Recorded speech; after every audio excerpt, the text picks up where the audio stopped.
Mana shu biznesda xatolarni qilmaganimda bor-ku, shu taxminan shu $500,000 kapitalim bo'lardi.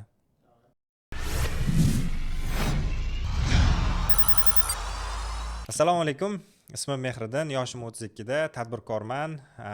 Meni YouTube blogimga xush kelibsiz. Xudo xolasa sizga bundan buyog'iga tadbirkor bo'lganligim uchun biznesga oid bo'lgan o'zimni qilgan xatolarimni yoki olgan xulosalarimni sizlar bilan bo'lishib bormoqchiman. Albatta kanalimga obuna bo'lishni unutmang. Xudo xolasa nerealniy darajada sizga endi biznesni boshlayman yoki oyiga bir arzimagan summa topadigan tadbirkorlar uchun bag'ishlanadi bu videorolikimiz. Sababi aynan yoshligimda va umuman biznesda hali tajribam bo'lmaganda bir qancha xatoliklarni qilganman. Shu xatoliklar bilan sizlar bilan bo'lishib ko'rmoqchiman. Xudo xolasa sababi nimagaki, endi biznesga kirgan yoki endi biznesni boshlayman degan yosh ukalarimiz, singillarimiz bu xatoliklarni qilmasin. O'zim kasbim faoliyati bo'yicha tarix fani o'qituvchisiman. Bir necha yil davomida maktabda, o'quv markazlarida hamda universitetda dars berganman. Hozirgi darajam o'sha magistr darajasini to'liq tamomlaganman, lekin PhD ga ham kirganman. PhD dagi o'qishim bitgan, lekin halicha PhD darajasini olganim yo'q. Xudo xolasa endi shuni harakatidamiz. Bu yog'i biznesga sho'ng'ib ketganligim uchun ilm yo'lidagi ishlarimiz ozgina chetga surilib qolgan. Bu ham bitta xatolik. Ana joyida mana aytib o'tib ketay. Misol uchun siz ham ilmda ish qilaman, ham biznesda ish qilaman desangiz, juda ham katta xatolikni shu yerda qilayotgan bo'lasiz. Bir paytning o'zida hech qachon ikkita kemada suzishning imkoni yo'q. Bir necha bor men shu ishlarni kemada suzib ko'rishga harakat qilmoqchi bo'lganman. Shunchaki faqat yozganman-da. Misol uchun bu ham PhD qilaman, ham biznesni ko'klarga, cho'qqiga chiqaraman deb o'ylaganman-da. Ilmiy ish qilib turgan paytimda biznesga sho'ng'ib ketganman. Keyin bu yoqda ilmiy ishim qolib ketgan. Bu yoqda biznes ham baribir tahlikali vaziyatda bo'lgan. Misol uchun stabil holat menda yo'qolgan. Shuning uchun nima qilmoqchi bo'lsangiz, eng avvalo o'ylaymanki, inson bitta kemada suzish kerak. Xo'p, endi faoliyatim, biznesga kirib kelishim haqida ozgina to'xtalib o'taman. 2022-yilda PhD ga kirganimdan keyin bir bakalavrdagi kursdoshim, ismi Alisher, menga biznes qilish taklifi bilan chiqqan. Chunki o'zi bundan oldin Yevropada o'qib kelgandi. Yevropada bo'lgan paytida konsalting kompaniya ochish fikri tug'ilgan va bu juda ham katta loyiha bo'lganligi uchun menga birgalikda ishlashni taklif qilgan. O'zi bungacha ham men o'quv markazi ochsammi yoki ta'lim sohasiga oid bironta bir loyiha qilsammi deb o'zim fikrlab yurardim, lekin hali davlat ishida bo'lganligim uchun men hali biznesga bu taklif bo'lmaguncha kirib kelmagandim. Shunda Alisher do'stim bilan, bakalavrdagi kursdoshim bilan bu biznesni boshlaganmiz, ya'ni chet elda ta'lim bo'yicha loyihani boshlaganmiz va hozirgi kunda biz bir emas, ikkita kompaniyaga asos solganmiz. Alisher birgalikda qilingan kompaniya kengayib ikkita kompaniyaga aylangan va Alisher asos solgan kompaniya menga meros bo'lib qolgan. Alisher o'rtog'imni o'zi esa o'ziga alohida yangi kompaniya ochib, u bo'yicha hozir ham bemalol faoliyat yuritib kelyapmiz. Endi shu yerda ko'pchilik savol berishi mumkin Mehriddin menga. Biznes bu Alisherniki bo'lgan bo'lsa, qanaqa qilib senga bu meros bo'lib qoldi? Deyiladigan bo'lsa, biz faoliyatni birga boshlagan paytimiz kengayishni o'sha paytdan boshlanganda, ya'ni ikki kishi sherik bo'lib ishlagan paytda. Va biz teng huquqli a'zosi bo'lganmiz. Masalan, qachondir ayrilib ketgan taqdirimizda ham, alohida ish qilaman degan taqdirda ham kimdir baribir bu biznesdan chiqib ketish kerak bo'lgan. Shuning uchun bu yerda o'ylamayman. Masalan, Alisher ham shu fikrda bo'lsa kerak. Bu biznesda yoki men qoldim nima, yoki Alisher qoldi nima, baribir ham boshqa loyihaga kirilganda xuddi shu o'sha zayldan davom etgan bo'lardi. Bu birinchi masala. Ikkinchi masala, ko'pchilik sherikchilikda osh tatimas degan bizni ajoyib maqollarimiz bor, lekin bizda uni teskarisi bo'lgan. Men sherigim bilan ishlab turib bankrot bo'lib yoki qanaqadir bir tupiklarga kirib qanaqadir muvaffaqiyatsiz emas, balki muvaffaqiyatli tugagan aynan kursdoshim bilan faoliyatimiz. Hozir ham mana media jamoani birgalikda tashkil qilib faoliyatimiz umuman boshqa loyihada davom etyapti. Endi bir qancha biznesni boshlagan paytimizda bir qancha xatoliklarni qilganmiz. Mana shu xatoliklarni birma-bir aytib o'tishim kerak. Misol uchun boshlang'ich 6 oy davomida biz konsalting kompaniyani yuritganimizdan boshlab bir so'm ham pul ola olmaganmiz. Shu paytda juda ham ko'p ikkilanishlar bo'lgan bizda. Nima qilsak, yuritsakmi yoki yo'qmi, nima qilsak bo'ladi deb oxir oqibat sabr qilganmiz va sabrimiz mana bugungi kungacha yetib kelishimizga sababchi bo'lgan. Shu joyda mana yoshlarimizga insight bilan bo'lishib o'tmoqchiman. Agar siz biznes boshladingizmi, birdaniga natija kutishingiz u biznesdan juda ham katta xatolik bo'ladi. Bizda 6 oyda o'xshagan bu proyektni amalga oshib yurishib ketishi. Kimdadir 1 yil, kimdadir balki 1 kunda ham yaxshi amalga oshishi mumkin, lekin bizda bu jarayon 6 oyni tashkil etgan va 6 oydan keyin birdaniga rezonans bergan.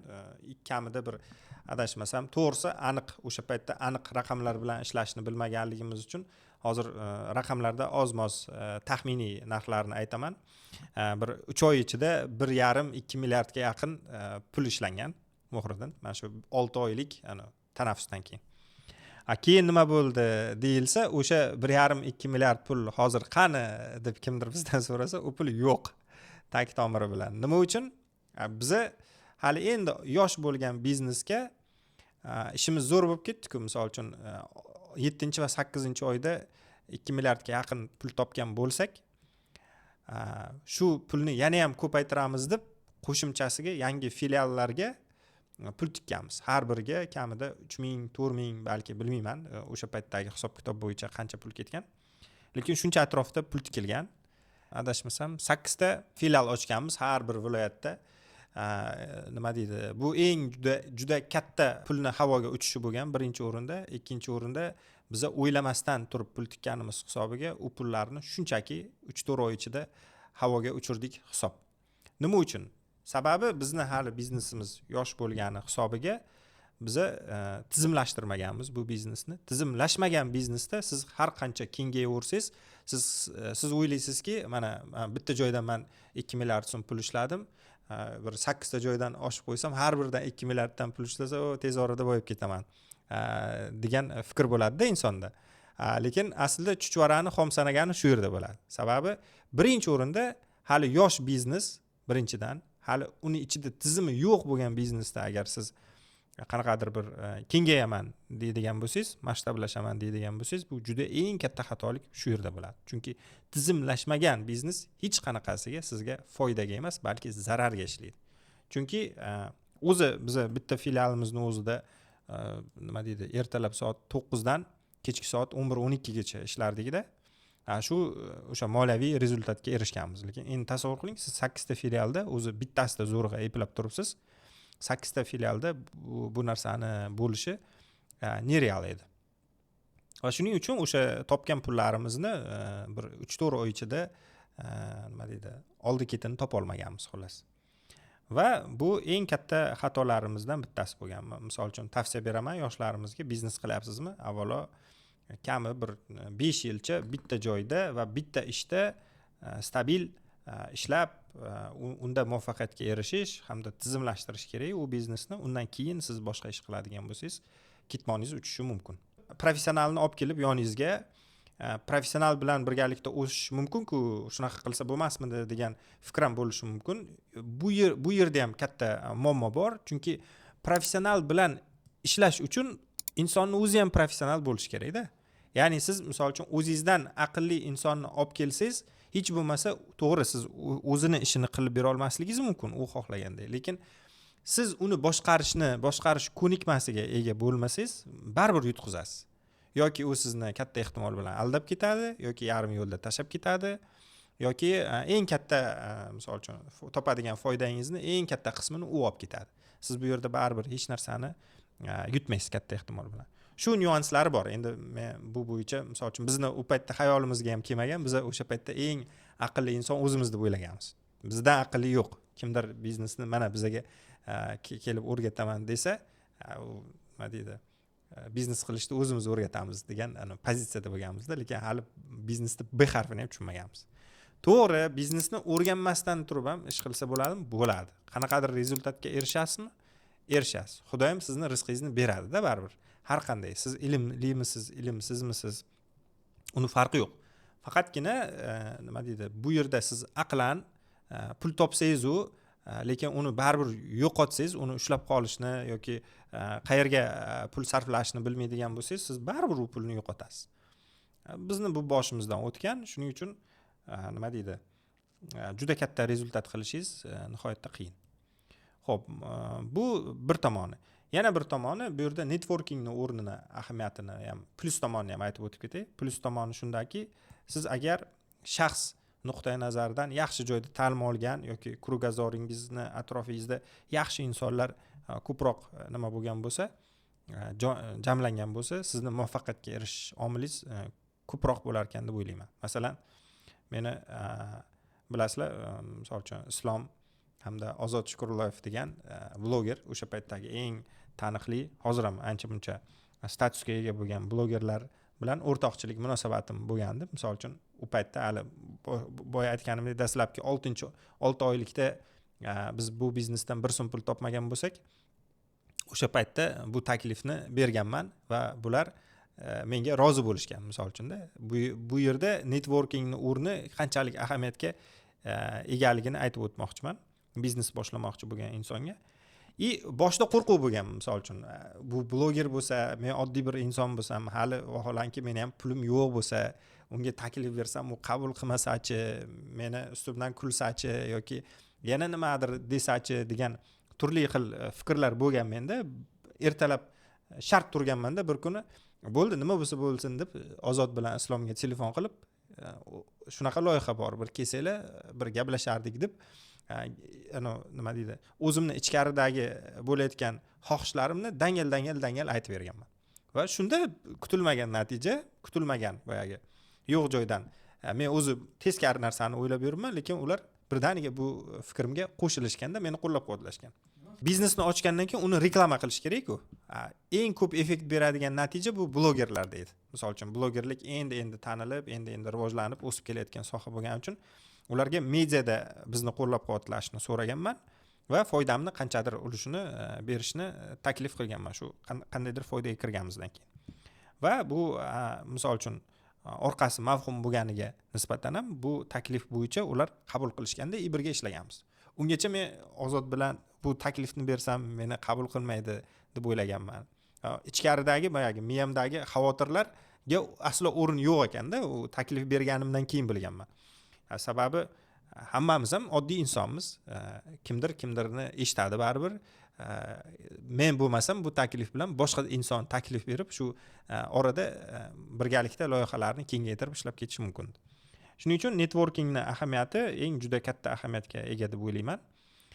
Shu yerda qilish kerak bo'lmagan xatolik bu taklifni berib ko'rmaslik emas-da, berib ko'rish kerak. Masalan, taklifingiz bormi, berib ko'ring. Nari borsa atkaz olasiz. Bo'ldi-da, hech narsa yo'qotmaysiz-ku. Taklif bermasdan har xil xayollarga borib o'ylanib yurgandan ko'ra. Sherikchilikda keyin bir qancha bizda baribir o'ziga yarasha kelishmovchiliklar bo'lgan bo'lishi mumkin. To'g'risi, men u qadar hozir eslay olmayman, lekin bizda muvaffaqiyat omili shunda bo'lganki, bir-birimizni to'g'ri qabul qila olishimizda bo'lgan. Masalan, xarakterimizni qabul qilishimiz yoki aytgan bir-birimizga nisbatan keskin fikrlarimizni qabul qilishimiz bu bizga qo'l bergan. Va bitta kompaniya kelajakda mana 5 yildan beri faoliyat yuritib kelayotgan bo'lsak, ikkita kompaniyaga asos solinishiga erishdik. Eng katta qilgan xatolarimizdan bittasi oxirgi pulimizni umuman bizni tanimaydigan auditoriyaga pulni tikkanimizda bo'lgan. Juda yaxshi eslayman. Jami pulimiz ikkalamizda ham hali pul yo'q, ya'ni 6 oy ichida hali bir so'm pul ishlamaganimizda faqat o'zimizni topgan pulimizni tikib yotimiz biznesga. Bir kanallarni Dodasi degan kanal bo'lardi-da, Telegramda 1 million qanchadir obunachisi bo'lardi.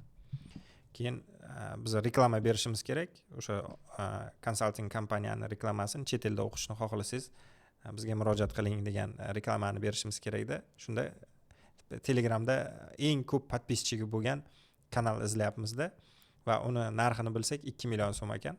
Va bizda bor pulni o'zi 2 million so'm bo'lgan. Hattoki nima deydi, obedga chiqib choy ichishga pulimiz yo'qda undan yog'igada. Lekin biza shu pulni oxirigacha mana 1 million podpischigi bor. Agar hozir bunga reklama bersak, bizga kami bir 50 tacha yoki 100 tacha murojaat bo'ladigan bo'lsa bo'ldi.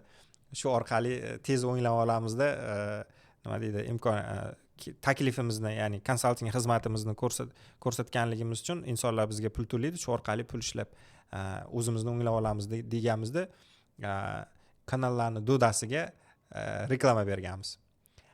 Bu bizga navbatdagi bu eng katta xatolik bo'lgan, chunki reklama berayotganda biza reklamaga effekt beradimi yoki yo'qmi, yoki qaysi auditoriyaga bersak bizga foyda berish ehtimoli bor, yoki o'sha kanalni analitikasini yuritmaganmiz. O'zi bu kanal nima orqali o'sha daromadini qiladi yoki qanaqa kontentlar joylab boradi degan filtr bo'lmaganda biz podpischiga ko'pmi, demak natija ham ko'p bo'ladi deganimizda berganmiz. Hamma pulimizni shunga tikamiz. Eng katta qilgan xatoyimiz, eng oxirgi pulimizni va bor pulimizni noto'g'ri reklama auditoriyasiga pul tikkanimiz.